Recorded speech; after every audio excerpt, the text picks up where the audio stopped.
अस्सलाम वालेकुम एवरीवन। जैसा कि हमने लास्ट की वीडियोस में आपको इंट्रोडक्शन भी दिया था फ़ोटोशॉप का, और हमने कौन कौन सी फ़ाइल साइज़ेस होते हैं, कौन सी पिक्चर साइज़ेस होती हैं, वो भी हमने डिस्कस किया। और हमने कुछ टूल्स भी डिस्कस किए थे फ़ोटोशॉप के कि किस तरीके से आप उसको यूज़ कर सकते हैं।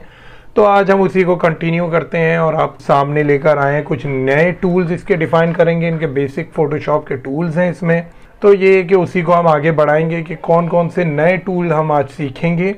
तो उसमें से सबसे पहले जो आज टूल मैं सिखाने वाला हूँ उसका नाम है लेसो टूल। लेसो टूल की शॉर्टकट की एल होती है और ये आपको इसकी टूल बार में नज़र भी आ जाएगा। लेसो टूल के नाम से होता है और इसको हम दिखाएंगे कि किस तरीके से ये काम करता है ताकि आप इसकी भी प्रैक्टिस कर सकें और इसको भी यूज़ कर सकें। तो सबसे पहले आपके सामने आपको वर्किंग एरिया में दो पिक्चर्स नज़र आ रही होंगी और दोनों पिक्चर में एक एक ऑब्जेक्ट आपको वाज़े नज़र आ रहा होगा। वैसे तो बहुत सारे ऑब्जेक्ट्स हैं लेकिन मेन ऑब्जेक्ट आपको एक एक नज़र आ रहा होगा और हम आपको दिखाएंगे कि जैसे आपको पिक्चर में से कोई ऑब्जेक्ट कट करना हो और विदाउट बैकग्राउंड, तो आप किस तरीके से उसको स्मूथली कट कर सकते हैं विदाउट बैकग्राउंड और दूसरी पिक्चर में शिफ्ट कर सकते हैं। और अगर आपने कोई कोई डिज़ाइन बनाया है या कोई वेबसाइट का हेडर बनाया है और आपको वो ऑब्जेक्ट चाहिए हो विदाउट बैकग्राउंड, तो आप किस तरीके से उस ऑब्जेक्ट को स्मूथली कट कर सकते हैं। तो हम आपको दिखाएंगे। दो पिक्चर आपके सामने हैं, तो सबसे पहले हम किसी एक पिक्चर को सिलेक्ट कर लेते हैं। सबसे पहले आप जो है वो Z का बटन दबाएंगे क्योंकि Z के बटन से जूम इन जो हो जाएगा। जूम आपको अगर करना है किसी पिक्चर पे तो Z के बटन से जूम का टूल एक्टिव हो जाता है और हमने इस ऑब्जेक्ट पर जूम कर लिया है तो Z से जूम टूल जो है वो एक्टिव हो जाता है। अब आपको अपना ऑब्जेक्ट जो है वो वर्किंग एरिया के मिडिल में लेकर आना है, तो उसके लिए सबसे बेस्ट थिंग ये होती है कि आप स्पेस बार का बटन प्रेस करेंगे तो आपके पास हैंड टूल का कर्सर आ जाएगा। जैसे ही आप स्पेस बार प्रेस करके रखेंगे आपके पास हैंड टूल कर्सर जो है वो एक्टिव हो जाएगा। आप उससे स्क्रीन को मूव करके अपना ऑब्जेक्ट जो आपको कट करना है वो आप मिडिल में ले आए। सही है। अब ये हमारे पास ऑब्जेक्ट है, हमें इस पिक्चर से कट करना है इस ऑब्जेक्ट को और दूसरी पिक्चर में लेके जाना है विदाउट बैकग्राउंड। हमें इसका बैकग्राउंड नहीं चाहिए। तो आपने लेसो टूल सिलेक्ट किया जो कि आप एल जो उसकी शॉर्टकट की है उससे भी सिलेक्ट कर सकते हैं। और अब मैं रफली इसको इसके एजेस पे जो है वो इसको लेसो टूल से सिलेक्ट करूंगा। अब ये देखें लेसो टूल ने अपना काम स्टार्ट कर दिया है। अब ये मैं रफली इसको एजेस को सिलेक्ट कर रहा हूँ। घबराइएगा नहीं अगर कोई लाइन बॉर्डर से इन और आउट हो रही है, क्योंकि उसका भी मैं आपको तरीका बताऊंगा कि किस तरीके से आप इसको बाद में भी कंट्रोल कर सकते हैं ऑब्जेक्ट सिलेक्शन के बाद। अब ये देखें मैंने रफली इसको एक सिलेक्ट कर दिया, एक राउंड बना दिया है मैंने अपने ऑब्जेक्ट पर। लेकिन आपने देखा होगा कि लाइन जो है वो बहुत रफ है। कुछ जगहों से बॉर्डर से जो ऑब्जेक्ट के बॉर्डर से इनसाइड भी है और कुछ जगहों से बाहर भी जा रही है। अब आपको इसको कंट्रोल करना है, किस तरीके से आप कंट्रोल करेंगे वो भी मैं आपको दिखाता हूं। आपने सिलेक्ट किया हुआ है लेसो टूल। अब लेसो टूल से अगर आपको इनसाइड अगर आपकी लाइन है ऑब्जेक्ट के तो आपको शिफ्ट प्रेस करना है। तो देखें आप प्लस का निशान आ जाएगा। जैसे ही मैं शिफ्ट प्रेस करता हूं तो एक प्लस का निशान आपके कर्सर पे आ जाएगा। आपको सिर्फ वो जगह सिलेक्ट करनी है जो लाइन से अंदर की तरफ है। अब मैंने ये लाइन पे मूव किया है, प्लस का निशान एक्टिव है मेरा, शिफ्ट की दबी हुई है। आपने जब लाइन पे बना दिया बस आपको जाके ये देखिए सिर्फ आपको लाइन पे उसको ड्रॉ करना है और एक राउंड शेप बना देना है, उसको कनेक्ट कर देना है फर्स्ट पॉइंट से और आपकी लाइन एक्यूरेट हो जाएगी। अब ये जो था शिफ्ट से जो प्लस का निशान आया था वो जब आपके ऑब्जेक्ट के अंदर की तरफ जो है आपकी सिलेक्शन चली गई थी। अब अगर सिलेक्शन बाहर की तरफ है तो उसको सही करने के लिए आप देखें मैं दबाऊंगा ऑल्ट का बटन। जैसे ही मैं ऑल्ट का बटन प्रेस करूंगा तो देखें लेसो टूल के आगे माइनस की साइन आ गई है, जो वाज़ेह दिख सकती है आपको। माइनस की साइन जब आ गई है आप सेम उसी तरीके से सेम प्रोसीजर करेंगे। आप लाइन पे मूव करेंगे आपने बिल्कुल लाइन पे मूव की है और इसको राउंड बना देंगे। जैसे ही आप राउंड बनाएंगे तो ऑब्जेक्ट खुद ब खुद ही उसी लाइन पे सिलेक्ट हो जाएगा। अब यहां से थोड़ी इनसाइड है तो हम फिर शिफ्ट की प्रेस करेंगे, प्लस का निशान बनाएंगे और हमने राउंड बना दिया। ये देखिए, इस तरीके से आप प्लस माइनस करके अपने बॉर्डर्स को बिल्कुल एक्यूरेट कर सकते हैं ऑब्जेक्ट के जो आपने सिलेक्ट किया हुआ है। तो घबराने की बात नहीं है, फर्स्ट टाइम में अगर सिलेक्शन सही नहीं होती तो उसको आप एक्यूरेट कर सकते हैं। हम यहां से थोड़ी सी अंदर मुझे नजर आ रही है, शिफ्ट का बटन प्रेस किया और ये देखिए एक्यूरेट हो गई है बिल्कुल। अब यहां से भी थोड़ी सी अंदर की तरफ है ऑब्जेक्ट, शिफ्ट अगेन मैंने प्रेस किया और ये देखिए बिल्कुल हमारी एक्यूरेट आती जा रही है। अब मैंने और इसको एक्यूरेट करने के लिए आप और भी एजेस को सही कर सकते हैं। अब ऑब्जेक्ट ऑलमोस्ट सिलेक्ट हो चुका है हमारा, जो हमें कट करना है। अब हमें बैकग्राउंड नहीं चाहिए, सिर्फ हमको ये ऑब्जेक्ट चाहिए। कंट्रोल सी प्रेस करेंगे, कंट्रोल वी प्रेस करेंगे, ये देखें ये सिर्फ ऑब्जेक्ट की लेयर है। अब इस ऑब्जेक्ट को आप कहीं भी मूव कर सकते हैं, इसको ट्रांसफॉर्म भी कर सकते हैं, कंट्रोल टी जो मैंने बताया था आपको, और ये ऑब्जेक्ट जो है वो बैकग्राउंड से अलग हो चुका है। तो ये आपने देखा लेसो टूल इस चीज के काम आता है कि उसको अगर किसी ऑब्जेक्ट को आपको बैकग्राउंड से अलग करना हो और दूसरे बैकग्राउंड में डालना हो या किसी भी शेप के तौर पे आपको यूज करना हो तो ये उसके लिए यूज होता है। अब अगर और देख लेते हैं इसके आगे, इसके दूसरा टूल है पॉलीगोनल लेसो टूल है। पॉलीगोनल लेसो टूल का मतलब है ये काम बिल्कुल ऐसे ही करता है, लेकिन ये स्ट्रेट यानी स्क्वायर और रेक्टेंगुलर बॉक्सेस पे या शेप्स पे काम करता है। जैसे मैं दिखा दूं, इसमें आपने इसकी लेयर सिलेक्ट की हुई है, ये भी हम रफली सिलेक्ट कर लेते हैं।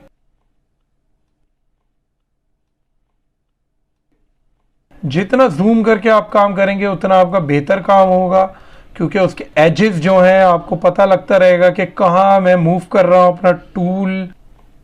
और मैं ये अभी आपको रफली ही दिखा रहा हूं, लेकिन आप जब जूम इन करके इसको बिल्कुल परफेक्टली आप इसके बॉक्सेस को सिलेक्ट कर सकते हैं। देखें कितनी आसानी से आप किसी ऑब्जेक्ट को कट कर सकते हैं। ये देखिए आपने सिलेक्ट कर दिया है, ये स्क्वायर बॉक्स ऑब्जेक्ट था, रेक्टेंगुलर हो स्क्वायर हो जिसके एजेस हो तो आप उसके लिए पॉलीगोनल लेसो टूल यूज कर सकते हैं। सेम प्रोसीजर करेंगे, कंट्रोल सी और कंट्रोल वी। एक और लेयर हमारे पास क्रिएट हो गई है, हम इसको मूव करेंगे और ये देखें ऑब्जेक्ट कट हो चुका है। इसको कहीं भी ले जा सकते हैं, ये एक नई लेयर बन गई, मतलब एक नया ऑब्जेक्ट बन गया है। ये था हमारा पॉलीगोनल लेसो टूल। इसी तरह मैग्नेटिक लेसो टूल है, उसको भी आप देख लें। Same procedure magnetic lasso tool का भी है, बस इसकी खास बात यह है कि ये पॉइंट्स इसके बहुत सारे होते हैं ताकि आपका ऑब्जेक्ट कहीं से बाहर ना जा सके। ये बहुत ज्यादा क्लोज पॉइंट्स देता है ताकि ऑब्जेक्ट क्लियरली आप कट कर सकें। इसमें भी अगर आपसे कोई गलती हो जाए तो इसके भी एजेस आप सही कर सकते हैं। ये देखें इसने भी वही काम किया। अब अगर आप यहां पे देखें तो थोड़े से हमें नजर आ रहा है कि एजेस आउट है, तो सेम आप वही काम कर सकते हैं जो हमने लेसो टूल में किया था। इसको सिलेक्ट करेंगे, ऑल्ट की प्रेस करेंगे, अगर इनसाइड के लिए है तो शिफ्ट की और अगर आउटसाइड है तो ऑल्ट की। अब मैंने इसको यहां से स्टार्ट किया ऑल्ट की से, ये देखिए हमारी एक्यूरेट ऑब्जेक्ट आना शुरू हो गया है। शिफ्ट की से, क्योंकि इनसाइड है ये, और अगर आपको पॉइंट वापस चाहिए, आप मतलब कि आपको अंडू करना है कोई अपना लास्ट पॉइंट, तो आप बैक स्पेस का बटन प्रेस करेंगे जिससे हमारे पॉइंट अंडू हो जाएंगे। तो ऑलमोस्ट ऑब्जेक्ट सिलेक्ट हो गया है। ये भी एक रफली आपको आइडिया दिया है कि किस तरीके से मैग्नेटिक लेसो टूल जो है वो ऑब्जेक्ट को सिलेक्ट करता है। तो आपके ऊपर चॉइस है कि आप लेसो टूल इस्तेमाल करते हैं या मैग्नेटिक लेसो टूल इस्तेमाल करते हैं। और अगर स्क्वायर और रेक्टेंगुलर बॉक्सेस हैं तो उसके लिए आप पॉलीगोनल लेसो टूल भी इस्तेमाल कर सकते हैं। नेक्स्ट टूल हम देख लेते हैं हमारे पास कौन सा है। नेक्स्ट टूल है हमारे पास object selection tool. Object selection tool क्या करता है, इसका भी काम ऑलमोस्ट उससे मिलता जुलता है और ये और आसानी से ऑब्जेक्ट को सिलेक्ट करता है। जैसे ही आप किसी ऑब्जेक्ट के इर्द गिर्द इसको स्क्वायर बनाएंगे, इसका शेप बनाएंगे, तो ये ऑटोमेटिकली जो है वो ऑब्जेक्ट की आउटलाइंस को जो है वो कैच कर लेता है। इसको भी आपको शो कर देता हूं मैं डेमो। अब यही हमारे पास ऑब्जेक्ट है, आपको कट करना है। लेसो टूल में आपको बाउंड्रीज बनानी पड़ती थी इसको सिलेक्ट करने के लिए। इसमें सिर्फ आपको जो है वो ये बॉक्स बनाना पड़ेगा और ये देखें कितना इजीली उसने ऑब्जेक्ट को पिक कर लिया है। देख सकते हैं आप, ये देख, हमने सिर्फ मूव किया था और उसने आउटलाइन के जरिए ऑब्जेक्ट को मूव कर लिया। अच्छा, तो अब आप देख सकते हैं कितनी इजीली इसने इस ऑब्जेक्ट को सिलेक्ट कर लिया है। लेकिन अगर हम जूम करके देखेंगे तो थोड़ा सा नीचे का हिस्सा जो है वो अभी भी आप समझते हैं कि ये सिलेक्ट होना चाहिए। तो इसके लिए आपको मैंने लेसो टूल बताया था, वो आप लेसो टूल ओपन करेंगे और सिर्फ शिफ्ट की दबाकर सिर्फ आप उस ऑब्जेक्ट की लाइन पे इस तरीके से मूव करेंगे और आपका ईजिली तरीके से आपका ऑब्जेक्ट सिलेक्ट हो जाएगा। सिंपली उसको सेम प्रोसीजर कॉपी पेस्ट करेंगे और उसको मूव करा सकते हैं। आप ये देखें कितनी आसानी से सिर्फ ऑब्जेक्ट सिलेक्शन टूल से हमने सिलेक्शन की है। थोड़ी सी आउटलाइंस को हमने लेसो टूल से सेट किया और आपका ऑब्जेक्ट कट हो गया। तो लेसो टूल हो या ऑब्जेक्ट सिलेक्शन टूल हो, दोनों इसी काम आते हैं कि कोई भी ऑब्जेक्ट, दोनों के अलग अलग तरीके हैं। लेसो टूल में आप ऑब्जेक्ट अलग से कट कर सकते हैं और डायगोनल लेसो टूल भी है जिससे आप रेक्टेंगुलर और स्क्वायर बॉक्सेस में कट कर सकते हैं ऑब्जेक्ट को। उसके अलावा ऑब्जेक्ट सिलेक्शन टूल से आप डायरेक्ट ऑब्जेक्ट को सिलेक्ट करें। आप सिर्फ स्क्वायर या राउंड जो भी आप शेप जो आपको चाहिए आपको कट करें उसको। अगर आपको ऑब्जेक्ट की आउटलाइंस में मसला आ रहा हो तो उसको आप लेसो टूल से करेक्ट करके बिल्कुल उसको एक्यूरेट ऑब्जेक्ट को आप कट कर सकते हैं, जैसे कि मैंने यहाँ पे इसको कट कर लिया। तो ये लेसो टूल था और ऑब्जेक्ट सिलेक्शन टूल था जो कि बेसिकली ऑब्जेक्ट को कट करके आपको कोई शेप में ऐड करना हो, किसी पिक्चर में ऐड करना हो या किसी और पिक्चर में किसी ऑब्जेक्ट के साथ ऐड करना हो तो उससे आप कट कर सकते हैं। बहुत सारे लोगों को अपनी बैकग्राउंड से चेंज करना होता है तो वो सोचते हैं कि हम पिक्चर को कैसे कट करेंगे अपनी, क्या मुझे तो ये बैकग्राउंड नहीं चाहिए, मुझे किसी और बैकग्राउंड में अपनी पिक्चर चाहिए।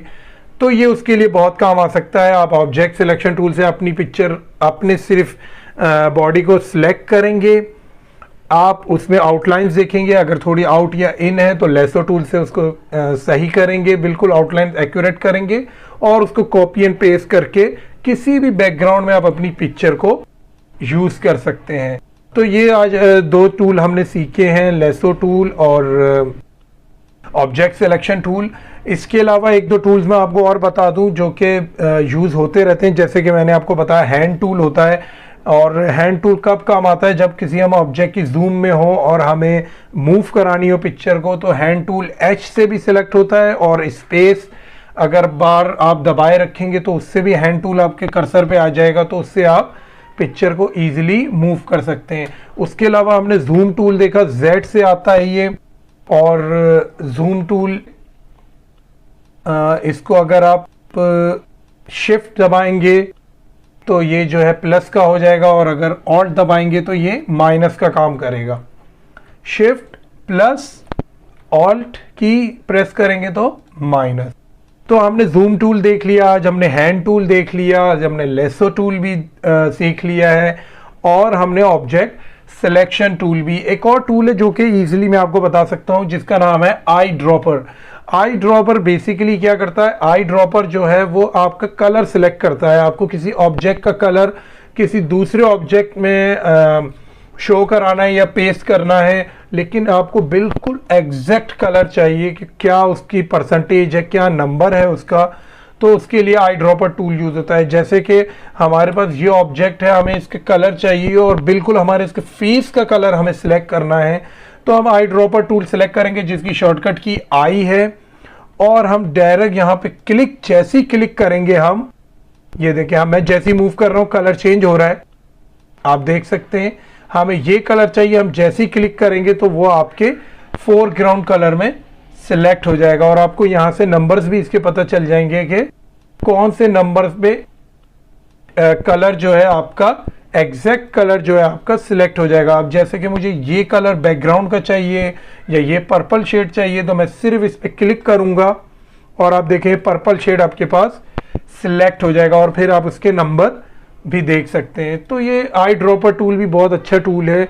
कोई भी ऑब्जेक्ट का कलर आपको पिक करके किसी दूसरे ऑब्जेक्ट में करना है या किसी बैकग्राउंड में करना है, तो आप जस्ट आई ड्रॉपर टूल को आप यूज करें, और eye dropper tool exact colour आपका पिक करेगा, और जिसकी आप परसेंटेज और नंबर भी देख सकते हैं यहाँ से, और इजीली आप उसको सिलेक्ट करके या सेव भी करा सकते हैं। अगर ऐड टू स्विचेस करेंगे तो ये आपके कलर पैनल में सेव भी हो जाएगा, या कलर लाइब्रेरी में सेव कराना चाहते हैं तो वहां भी सेव करा सकते हैं, तो ये सेव रहेगा फिर वहां कलर। और ये जहां जहां आपको ये वो एग्जैक्ट कलर आपको यूज करना है, जैसे कि कंपनी के लोगो आपने देखे होंगे, चैनल्स के लोगोज आपने देखे होंगे, उनको एग्जैक्ट कलर चाहिए होता है। अपने वेबसाइट पे भी वही यूज़ करते हैं, वो अपने पोस्टर्स में भी वही यूज़ करते हैं, तो वो कलर इसी तरह चूज़ करते हैं कि उनका कलर का एक नंबर होता है जो वो नंबर सेव कर लेते हैं, और वही कलर जो है वो उनके हर जगह पे कलर थीम के तौर पे यूज़ हो रहा होता है।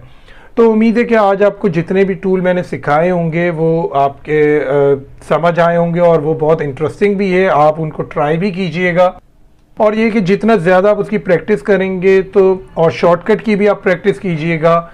जैसा कि आज हमने बहुत सारे टूल सीखे हैं, और ये है कि उनकी काफ़ी इंटरेस्टिंग टूल्स भी थे, और ये कि उसकी आप जितनी ज़्यादा प्रैक्टिस करेंगे उतना ज़्यादा अच्छे तरीके से आपको समझ आएगा ये।